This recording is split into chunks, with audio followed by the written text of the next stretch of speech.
আসসালামু আলাইকুম দর্শক, আজকে আমাদের আলোচ্য বিষয় ডেঙ্গু জ্বর।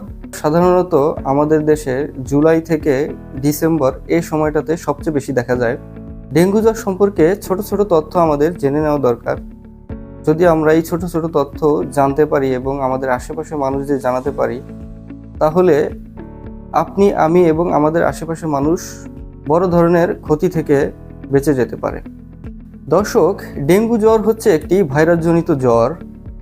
এটি সাধারণত এডিস মশার কামড়ে হয়ে থাকে। এডিস মশা আমাদের যখন কামড় দেয়, এটি আমাদের দেহে কিছু ভাইরাস প্রবেশ করিয়ে দেয়। এই ভাইরাসগুলো আমাদের দেহে প্রবেশ করার ঠিক 2 থেকে 7 দিনের মধ্যে ডেঙ্গুর লক্ষণগুলো প্রকাশ পেতে থাকে।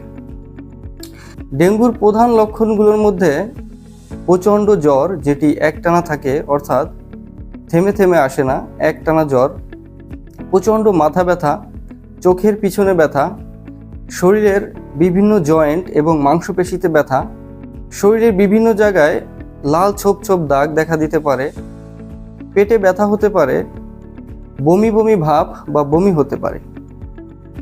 দর্শক, এই লক্ষণগুলো দেখা দিলে আপনারা অবশ্যই হসপিটালে যোগাযোগ করবেন এবং ডাক্তার আপনার রক্ত পরীক্ষার মাধ্যমে নিশ্চিত হবেন যে আপনার ডেঙ্গু জ্বর হয়েছে কিনা।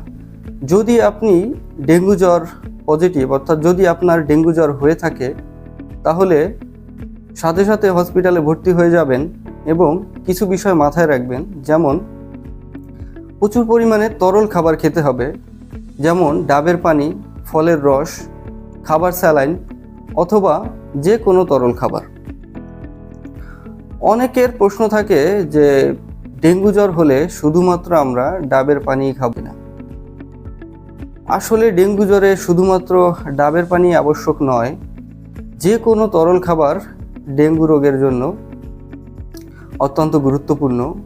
ডাব ছাড়া যে কোনো ফলের রস, তরল খাবার আপনারা গ্রহণ করতে পারেন।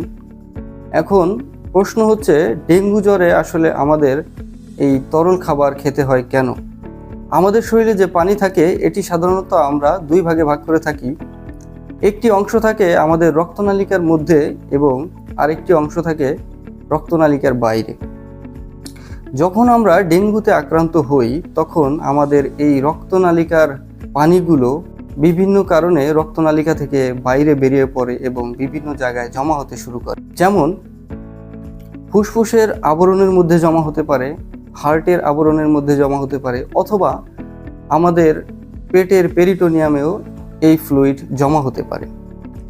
এতে করে আমাদের রক্তনালীর মধ্যে যে পানির পরিমাণ সেটি কমে যায় এবং রক্ত আগের তুলনায় অনেক বেশি গাঢ় বা এর ঘনত্ব অনেক বেড়ে যায়, যার কারণে পরবর্তীতে বিভিন্ন জটিলতা তৈরি হতে পারে।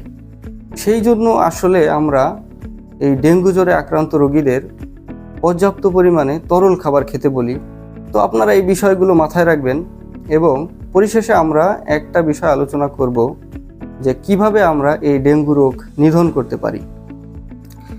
ডেঙ্গু রোগ নিধন করার জন্য আমাদের সর্বপ্রথম যে বিষয়টা মাথায় রাখতে হবে, সেটি হচ্ছে এডিস মশার বাসস্থান নিধন করা। অর্থাৎ এডিস মশা যেখানে বসবাস করতে পছন্দ করে বা বংশবিস্তার করতে পছন্দ করে, সেই জায়গাগুলোকে আমাদের নিধন করতে হবে।